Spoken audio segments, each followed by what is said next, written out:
Assalamualaikum warahmatullahi wabarakatuh. Nama saya Ahmad Nurhuda. Di sini saya akan menjelaskan bagaimana cara memulai dan menyiapkan bisnis baru. Memulai suatu bisnis memang memiliki banyak kendala seperti masalah finansial, mental, atau SDM dan masalah lainnya. Memulai bisnis tidak hanya dibutuhkan sebuah ide saja, tapi juga membutuhkan perjuangan agar mencapai hasil yang diinginkan. Sini saya akan memberikan beberapa strategi untuk memulai bisnis baru. Yang pertama itu fokus terhadap satu produk. Fokus terhadap satu produk. Awal membuka bisnis biasanya banyak hal yang ingin dipasarkan dengan tujuan mendapatkan keuntungan lebih dengan cepat. Padahal semua butuh proses dan tidak ada yang instan. Untuk itu, saat Anda memulai bisnis, usahakan fokus terhadap satu produk saja yang ingin dipasarkan. Jika produk yang pertama laris dipasarkan, Anda boleh mencoba memasarkan produk berikutnya dengan harapan mendapat hasil yang sama seperti sebelumnya. Yang kedua yaitu problem solving produk. Produk yang ingin Anda produksi ini harus memenuhi konsep problem solving, dimana karena konsumen biasanya hanya ingin membeli suatu produk sesuai dengan permasalahannya yang dibutuhkan. Lebih tepatnya, produk yang diinginkan konsumen adalah yang dapat menjawab permasalahan mereka. Mulai dari sinilah produk Anda akan bekerja dan tepat di hati konsumen. Baik, di sini saya akan melanjutkan pemaparan materi tentang langkah-langkah memulai dan menyiapkan bisnis baru. Langkah-langkah tersebut yakni yang ketiga, membuat desain yang bagus.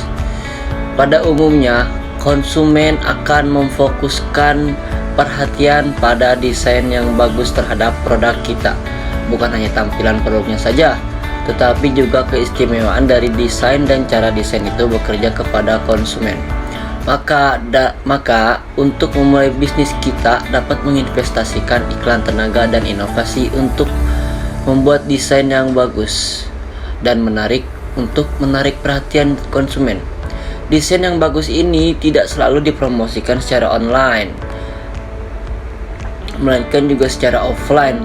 Cara yang digunakan untuk dipromosi offline adalah menggunakan cetak brosur yang dapat memberikan informasi terhadap konsumen mengenai produk usaha kita. Yang keempat yaitu hindari hal-hal terburu-buru.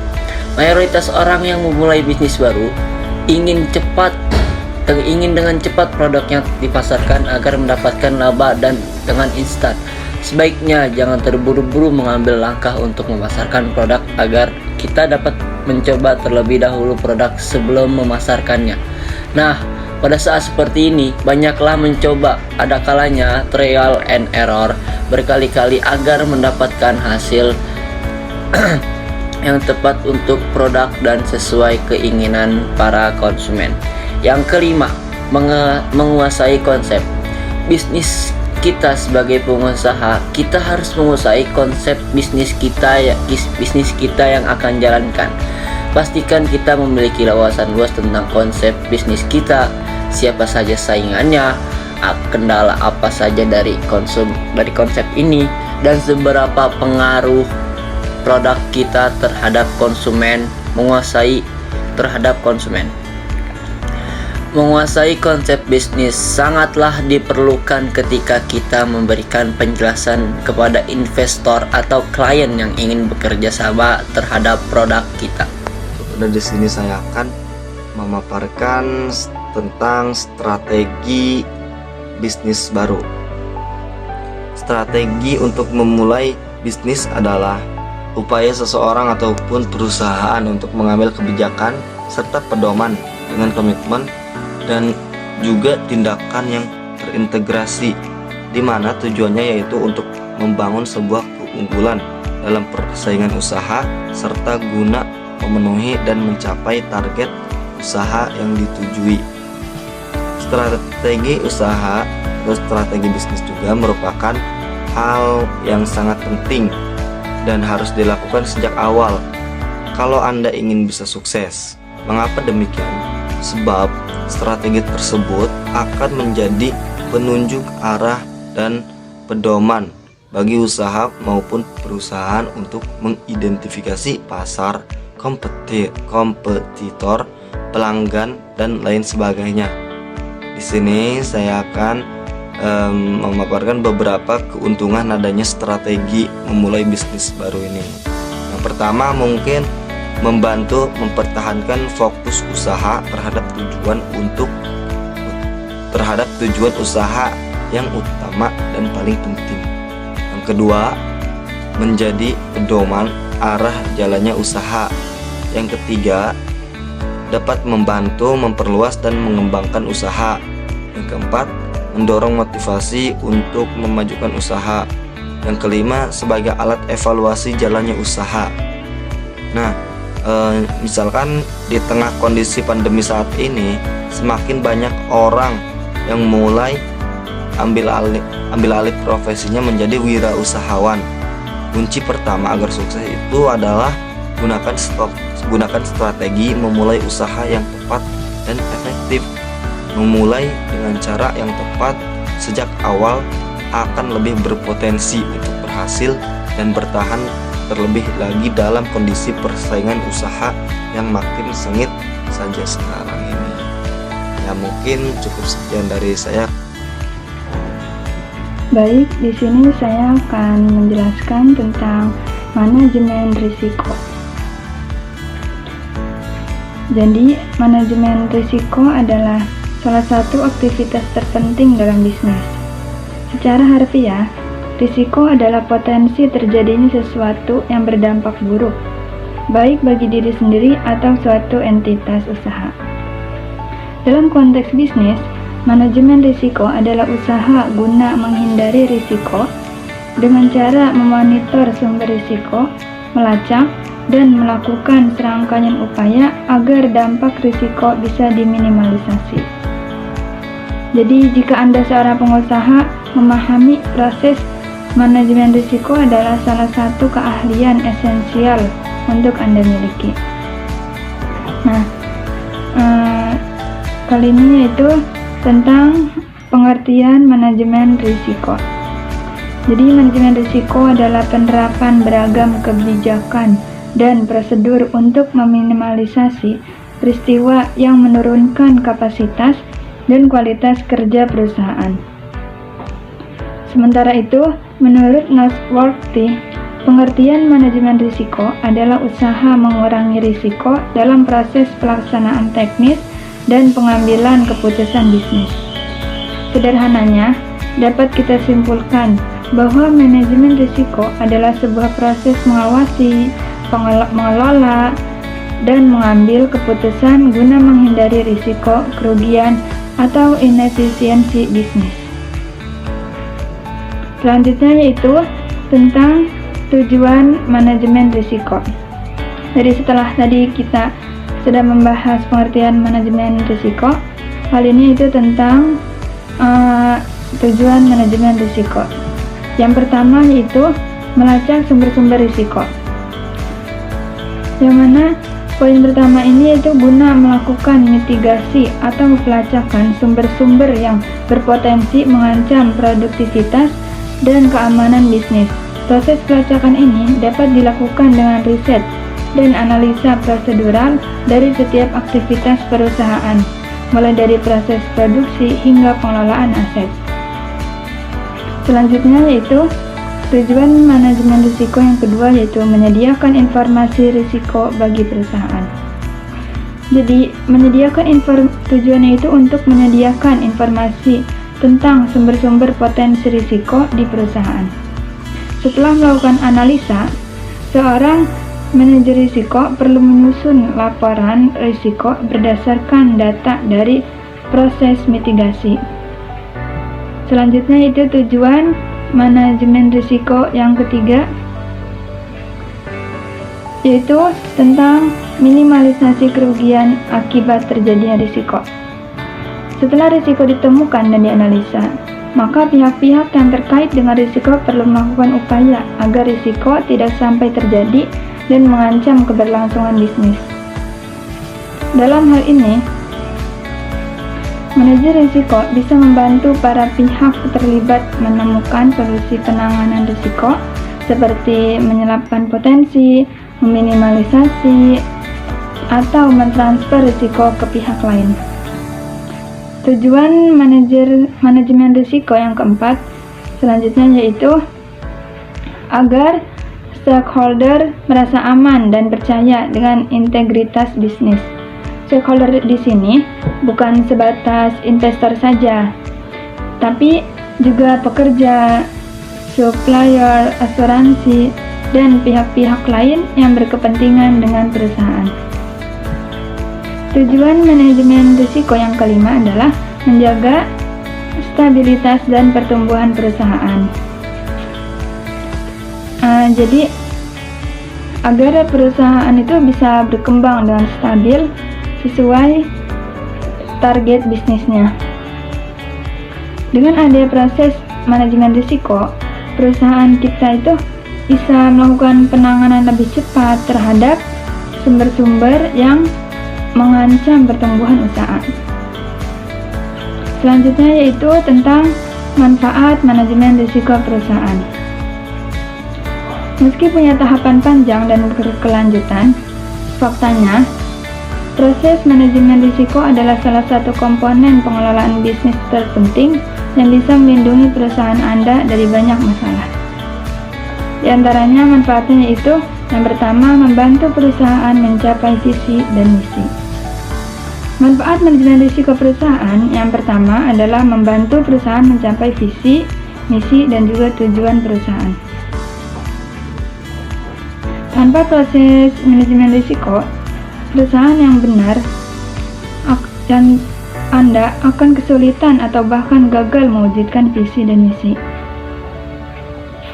Selanjutnya, manfaat manajemen risiko yang kedua adalah mencegah perusahaan mengalami kolaps.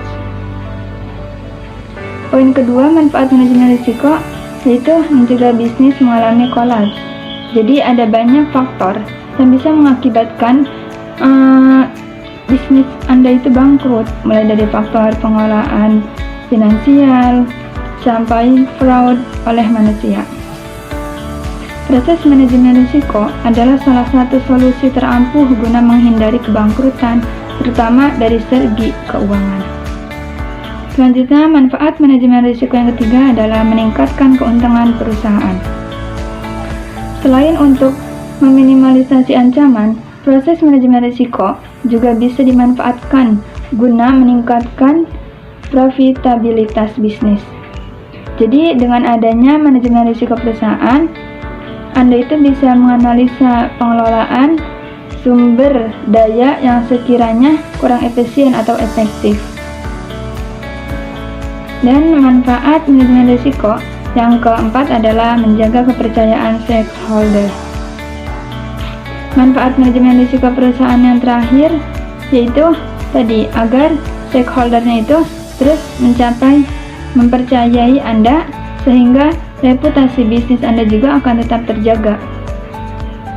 Jadi jika perusahaan Anda terbukti punya nama baik dari mata stakeholder, akan lebih banyak lagi stakeholder datang pada Anda untuk memulai kerjasama.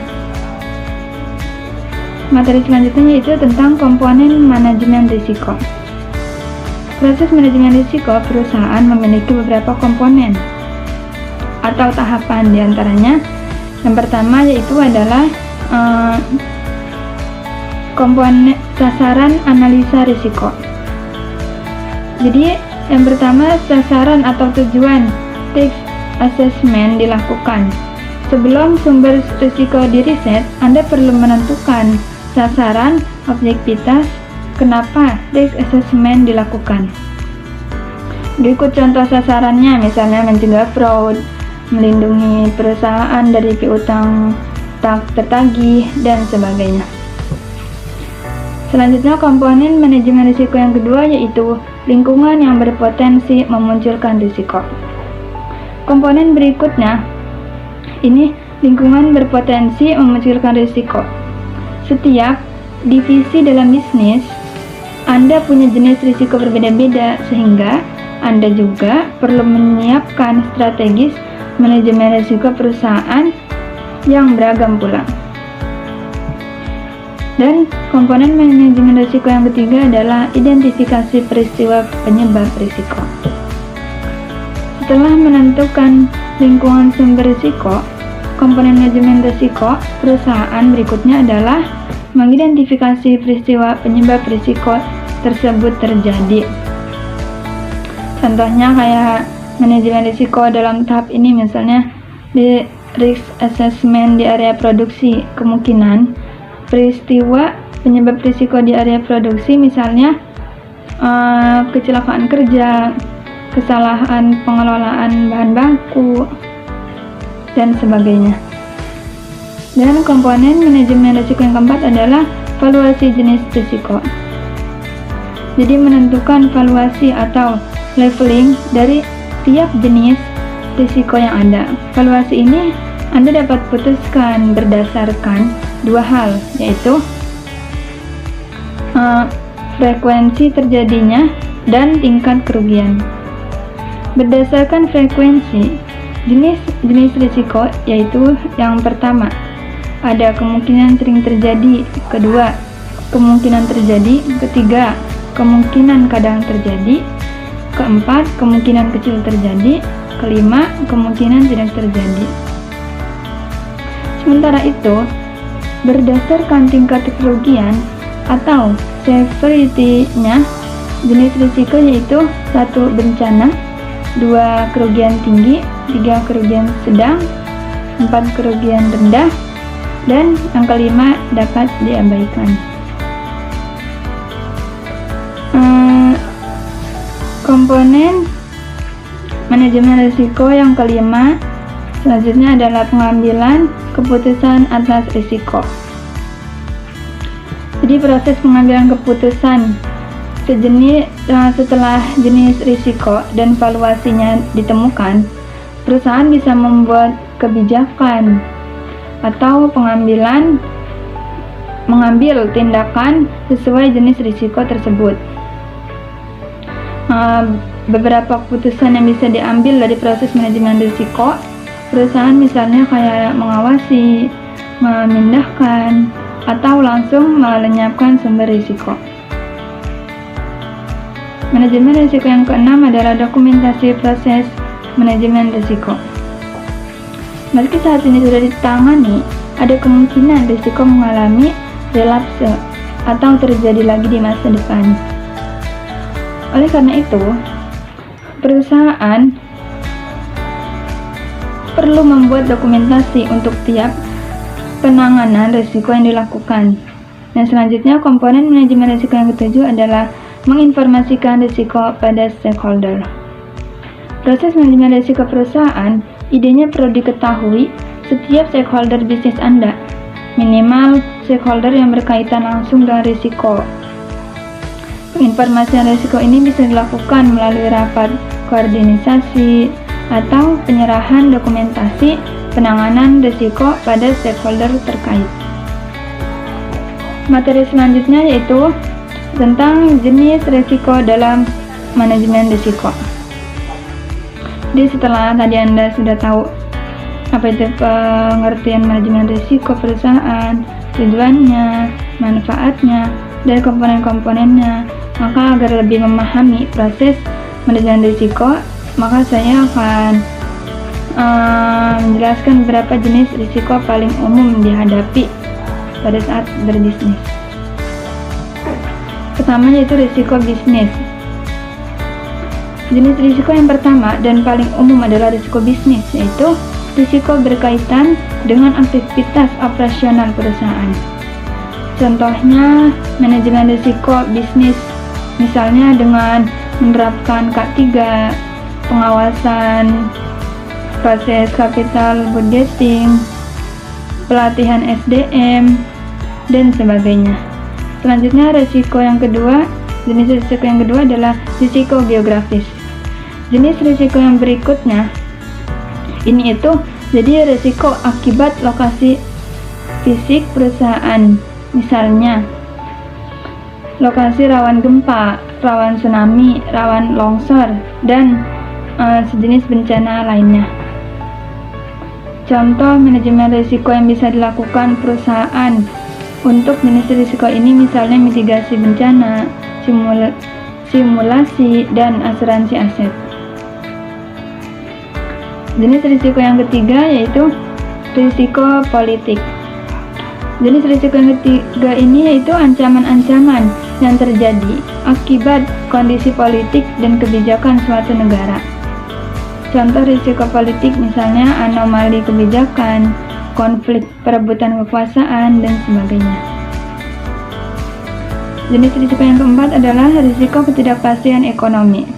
Selain risiko politik, jadi jenis risiko yang juga dialami perusahaan ada risiko ketidakpastian ekonomi. Misalnya ada ekonomi nasional, misalnya terjadinya inflasi, ketidakstabilan nilai mata uang negara, double ekonomi, dan masalah ekonomi makro lainnya. Jenis risiko yang kelima adalah risiko persaingan. Jenis risiko terakhir ini yaitu risiko yang ditimbulkan oleh kerasnya kompetisi dalam industri. Beberapa contoh manajemen risiko perusahaan untuk menghindari jenis risiko ini misalnya yaitu dengan memiliki tim advokasi bisnis dan menyiapkan strategi antisipasi gerakan kompetitor. Mungkin hanya itu yang dapat saya jelaskan. Di sini saya akan menjelaskan tentang analisis data dalam pengambilan keputusan strategis. Memerlukan keberanian untuk mengambil suatu keputusan dalam berwirausaha. Selain mengandalkan modal dan skill, setelah keberanian, kita membutuhkan strategi dan taktik untuk menjalankan sebuah bisnis. Salah satunya adalah menganalisa data dari apa yang dilihat, didengar, dan dialami untuk diolah agar keputusan yang akan diambil adalah keputusan yang strategis. Langkah awal dalam analisa data dalam mengambil keputusan strategis yaitu yang pertama, tujuan analisa data tersebut. Seorang wirausahawan yang sukses akan menggunakan pemikiran strategis dalam melakukan tindakan untuk pengambilan keputusan. Tujuan dan manfaat dari analisa bisnis atau data tersebut adalah 1. Memperoleh data yang akurat. 2. Menemukan suatu kecenderungan di masa yang akan datang. Ketiga, meminimalisir resiko kegagalan. Keempat, mengetahui kondisi dan kinerja bisnisnya. Yang kelima, mengetahui kecenderungan permintaan pasar terhadap produknya. Yang keenam, untuk mengetahui pola dari data dan informasi yang terjadi. Ketujuh, untuk membuat prediksi suatu hal yang bisa dijadikan acuan kerja. Dan yang kedelapan, untuk mengambil sebuah keputusan yang strategis setelah diperoleh hasil dari analisa data tersebut. Dan langkah keduanya yaitu jenis-jenis data yang dianalisa. Kita harus mengetahui jenis-jenisnya. Dalam pengambilan keputusan, dalam menjalankan sebuah bisnis, banyak data yang dikumpulkan, diperlukan, dicatat, dan dikelompokkan untuk dianalisa. Berikut ini jenis-jenis data yang dibutuhkan untuk dianalisasikan, yaitu yang pertama, data produk yang tidak lolos uji kualitas. Kedua, data piutang yang tidak terbayar oleh pelanggan atau kredit macet. Yang ketiga, seberapa besar tingkat permintaan kebutuhan akan produk di pasar. Yang keempat, tingkat kepuasan pelanggan akan suatu produk. Dan yang kelima, keinginan produk dari konsumen yang belum ada di pasar. Keenam, seberapa besar tingkat keluhan pelanggan terhadap pelayanan perusahaan. Dan yang ketujuh, jumlah penjualan yang akan diprediksi. Kedelapan, data dari catatan dan laporan keuangan untuk dianalisa dan dibuat rasio. Kesembilan, data-data tentang informasi yang dibutuhkan untuk dianalisa dalam mengambil keputusan investasi. Dan yang terakhir, ke-10, untuk menemukan peluang investasi yang baru di masa mendatang. Langkah yang ketiga yaitu kita harus mengetahui sumber-sumber data yang dianalisis. Banyak sumber yang bisa diambil datanya untuk dianalisa dan dihitung kecenderungannya. Sumber-sumber data yang perlu diketahui dan dimanfaatkan oleh seorang wirausahawan adalah sebagai berikut. 1. Sumber data langsung dari lapangan hasil survei atau riset. Kedua, sumber data yang berasal dari media massa. Yang ketiga, sumber data dari internet, misalnya Google, AltaVista, Exchange, Lycos, dan lain-lain. Yang keempat, searching dictionary atau dictionary pencarian, contohnya strategis, media vendor, Canon, Find-It. Yang kelima, sumber-sumber lain seperti pusat data statistik. Keenam, kunjungan langsung ke tempat-tempat perpustakaan. Yang ketujuh, sumber data internal perusahaan. Dan langkah keempat atau yang terakhir yaitu kita harus mengetahui metode dalam analisis data. Ada dua jenis metode yang digunakan sebagian besar orang, yaitu metode kuantitatif dan metode kualitatif. Metode analisis kuantitatif, metode ini digunakan dalam pengambilan keputusan berdasarkan kesimpulan dari hasil analisa kuantitatif atau perhitungan secara numerikal. Metode kuantitatif dibagi menjadi beberapa jenis, yaitu yang pertama, time series method atau metode pendekatan yang menggunakan asumsi perhitungan kuantitatif untuk peramalan atau sebagian dasar pengambilan keputusan atas suatu kejadian, kondisi, dan data yang terjadi di masa lalu. Metode time series ini memiliki empat komponen, yaitu tren. Yang pertama, tren. Tren adalah kecenderungan yang bisa bersifat naik, turun sepanjang waktu analisis. Yang kedua, seasonality adalah pola data yang terjadi secara berulang pada suatu periode, tetapi bukan sales. Yang ketiga, sales adalah pola data yang terjadi dengan kecenderungan bersifat selalu berulang dan kembali ke yang sama dengan waktu yang sama. Yang keempat, random variation adalah variasi data yang terjadi dan bersifat acak. Yang kedua yaitu metode dekomposisi. Metode ini menggunakan penggabungan dari data-data yang bersifat time series sehingga bisa diambil suatu informasi terpadu yang bisa digunakan untuk mengambil keputusan. Metode ini berguna untuk mengamati pola data untuk digunakan peramalan yang akan datang. Yang ketiga yaitu metode moving average.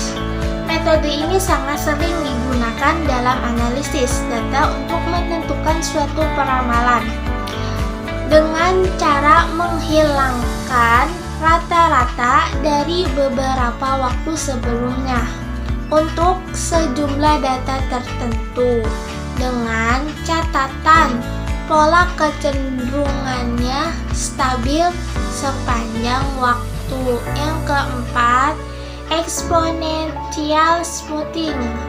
Metode ini merupakan salah satu metode peramalan dan cara ini relatif lebih mudah digunakan karena tidak memerlukan data yang banyak. Dan yang kelima, causal method atau metode ini juga memiliki beberapa jenis dari causal method, diantaranya trend projection. Metode ini berhubungan dengan sebab akibat dari variabel-variabel yang saling mempengaruhi. Variabel-variabel yang mempengaruhi disebut juga dengan variabel independen. Kedua, linear regression. Metode ini hampir sama dengan trend projection. Bedanya, variabel independennya adalah bukan waktu, tetapi bisa berbagai macam, dan variabel yang dipengaruhinya adalah variabel dependen. Dapat berupa aspek-aspek lain yang dipengaruhi variabel independence. Metode analisis kualitatif. Metode ini tidak bersifat menggunakan asumsi perhitungan untuk melakukan peramalan bisnis perusahaan, namun lebih menitik beratkan pada kejadian-kejadian atau kondisi-kondisi yang telah terjadi di masa lalu. Misalkan, 1. Asumsi pendekatan yang bersifat pendapat atau usulan orang lain. Kedua, asumsi pendekatan yang bersifat gagasan atau ide orang lain. Yang ketiga, asumsi pendekatan yang bersifat naluri atau intuisi. Yang keempat, asumsi pendekatan yang berasal dari kesimpulan sebuah diskusi, rapat, pertemuan, pembicaraan, atau yang sejenisnya. Ada beberapa metode yang digunakan dalam analisis data kualitatif, yaitu pendapat para eksekutif yang bertumpu pada pengalaman dan gabungan dari beberapa pendapat orang. Sekian dari penjelasan saya mengenai analisis data dalam pengambilan keputusan strategis. Baik, di sini saya akan memaparkan materi tentang menyiapkan peta bisnis dan tahapan dalam membuat sekaligus menyusun bisnis plan. Ada banyak pembisnis yang sering melupakan membuat bisnis plan. Padahal, bisnis plan sangatlah penting untuk kita membuat bisnis berjalan dengan baik. Hampir semua pakar ekonomi atau usaha pasti menyarankan untuk membuat bisnis plan terlebih dahulu dengan secara rinci mungkin. Ada beberapa hal yang harus tertulis dalam bisnis plan seperti visi, misi, strategi, masalah pendanaan, dan masih banyak yang lain-lainnya. Semua hal harus kita tulis secara detail mungkin. Dengan menggunakan bisnis plan, kita bisa tahu apa saja yang harus kita lakukan. Untuk lebih jelasnya, berikut tahapan membuat bisnis plan. Yang pertama, yakni kenali bisnis yang kita akan jalankan. Langkah pertama sebelum membuat sebuah bisnis plan adalah mengenali bisnis tersebut. kita perlu benar-benar memahami bagaimana bisnis tersebut berjalan dengan lancar. Dalam bidang apa bisnis kita tersebut, apa jenisnya, dan bagaimana cara menjalankannya. Kita juga perlu mengetahui kekuatan dan kelemahan bisnis kita yang kita akan jalankan ke depannya.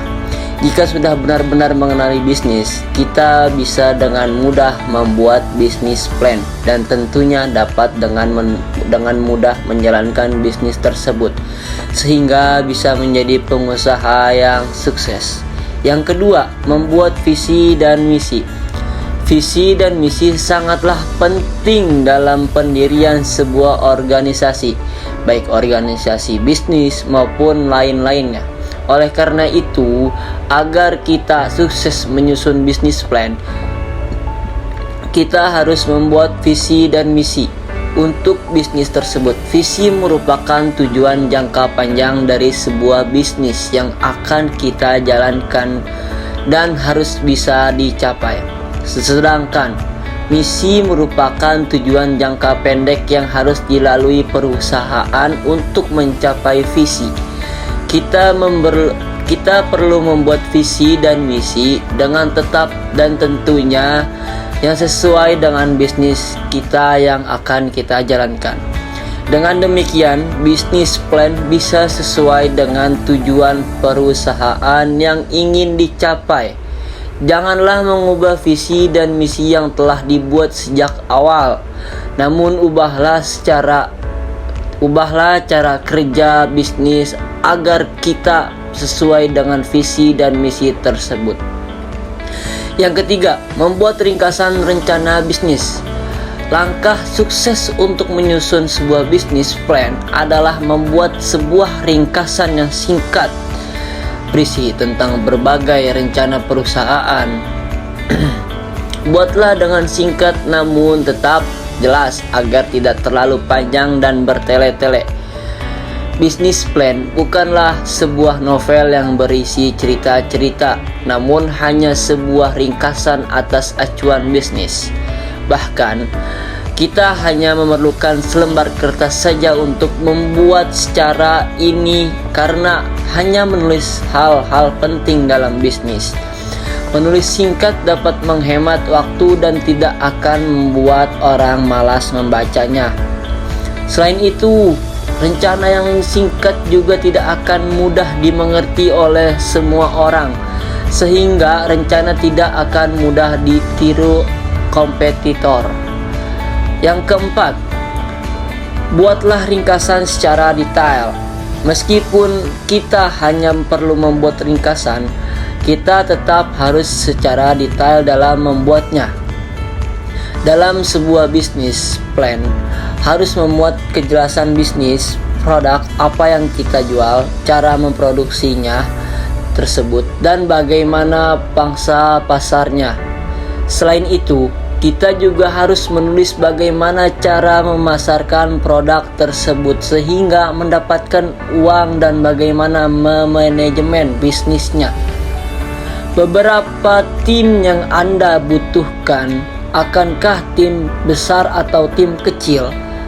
Tidak kalah penting juga kita perlu membuat analisis pemasaran produk, manajemen, dan analisis keuangan untuk ditulis dalam bisnis plan. Dengan semua analisis tersebut, diharapkan bisnis dapat berjalan sesuai dengan rencana dan tentunya bisa semakin berkembang.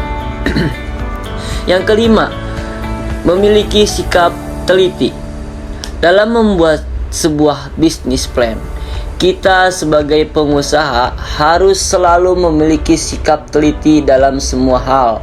Ketelitian sangat penting untuk berdirinya sebuah perusahaan, termasuk dalam penulisan rencana bisnis. Bisnis plan yang ditulis dengan teliti dan tidak tergesa-gesa akan menghasilkan sesuatu yang pasti dan tidak akan menimbulkan berbagai pertanyaan oleh semua pelaku bisnis.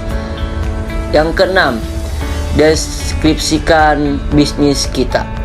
Hal yang pertama yang harus kita tulis dalam tahapan membuat bisnis plan adalah deskripsi mengenai bisnis kita. Buat deskripsi dengan singkat, jelas, dan detail. Misalnya, bidang usaha yang akan kita buat, jenis barang atau jasa yang akan dijual. Lalu, tulis juga mengenai potensi bisnis tersebut di waktu sekarang dan waktu mendatang. Jangan lupa menulis manfaat bisnis kita untuk konsumen, peluang pasar, tempat produksi, tempat pemasaran, tantangan, kendala, dan masih banyak lain-lainnya. Tulis semua hal-hal tersebut dengan detail dan singkat, termasuk visi dan misi bisnis kita. Yang ketujuh, lakukan analisa pasar dan pesaing. Tahapan membuat bisnis plan selanjutnya adalah menganalisis pasar dan pesaing. Melakukan analisis sebelum membuat bisnis sangatlah penting kita lakukan. Kita harus tahu seperti apa keadaan pasar kali ini, apakah cocok dengan produk kita atau tidak. Dengan melakukan analisis pasar, kita jadi tahu untuk menentukan target pembeli dan juga target penjualan yang akan dapat kita capai. Tulis analisis tersebut secara detail seperti iklan, kebutuhan konsumen, penyaluran bisnis, besar dana, dan lain-lainnya. Untuk analisa pesaing, kita harus tahu seperti apa keadaan toko yang lain menjual produk sejenis. Buatlah strategi penjualan yang tidak mudah ditiru dan lebih efektif. 8. Desain, pengembangan, operasional, dan manajemen. Dalam tahapan membuat bisnis plan ini, kita harus memperhatikan desain, pengembangan, operasional, dan manajemen. Kita harus membuat desain bisnis yang akan kita jalankan dan bagaimana cara mengembangkannya. Desain bisa merupakan tahap perencanaan yang akan kita lakukan dari pengembangan ini. Kita juga dapat membuat rencana anggaran yang dibutuhkan bisnis kita. Selain menentukan desain dan pengembangan, kita juga harus memperhatikan operasional dan manajemen ya. Bagaimana nanti masalah pembagian tugas manajemen, prosedur, penugasan anggaran, pengeluaran, dan lain sebagainya.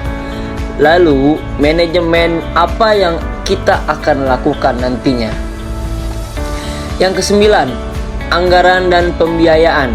Masalah anggaran dan pembiayaan merupakan hal yang sangat penting dalam bisnis ketika kita membuat bisnis plan.